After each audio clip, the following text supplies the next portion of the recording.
us who love freedom and justice, we are being called in this moment to take this state and this nation from the lowlands of injustice and division to higher ground.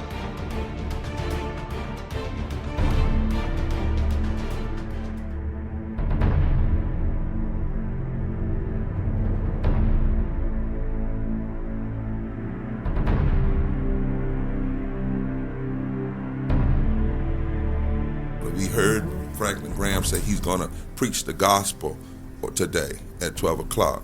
Well, the question is that gospel going to sound like Jesus? You've got to be willing to take a stand, because when you come up against these progressives, and let me tell you something, these people that call themselves progressives, this sounds like a really nice word. I'm a progressive. It's just another word for I'm an atheist, all right? Because Jesus' gospel starts in Luke 4:18. Let me be very clear with Jesus' public agenda, not what I say, but what this says. The Spirit of the Lord is upon me, for he hath anointed me to preach the gospel, the good news, the evangel, the good news, to the poor.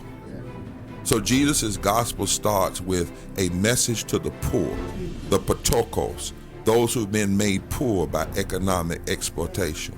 Then he goes on to say the brokenhearted, the prisoners, the blind, the bruised, and to those who have been made to feel unacceptable. That's the gospel. There's not anything in there about prayer in the school. Now, when I was going to school, we had the 10 Commandments on the wall. Remember those? Okay. We took them down because somebody said, well, if there's a person from another religion in school, that might offend them. Good. Let it offend them.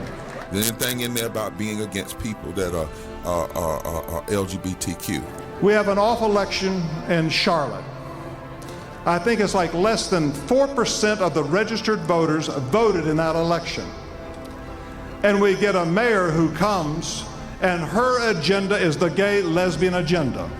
For the city council to begin to pass that ordinance that has disrupted this entire state, that has cost this state millions of dollars, and ball players are leaving and ball games are leaving because the governor had to take a stand against what the mayors took.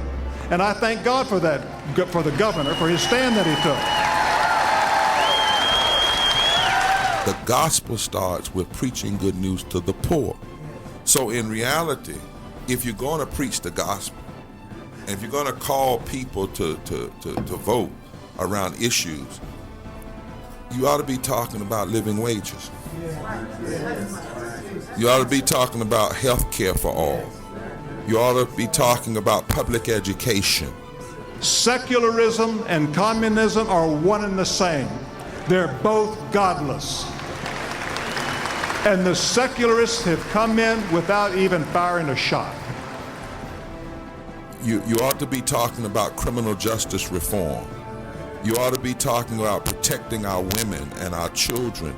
You ought to be talking about equal protection under the law for all people, regardless of who they are, because we serve a God who loves everybody. That's the gospel. Now, the progressives are going to call you names, though they're going to get in your face, but you've got to have that thick skin. You've got to just say, I don't care. You can call me every name you want. And there's more of us than there is of you, so shut up and sit down. That's what we need.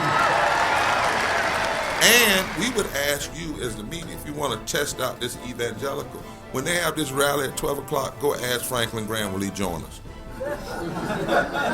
Ask him, since he's a Christian or claims to be, will he join us in protecting voting rights?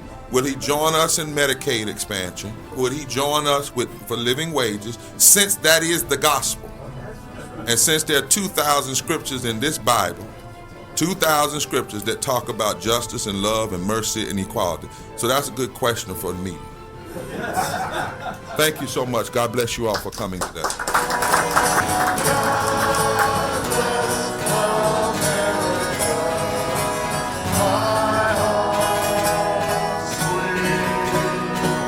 God bless our troops, gentlemen. Hook up with somebody. We're going to sing the movement song.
Amen. Amen. Amen.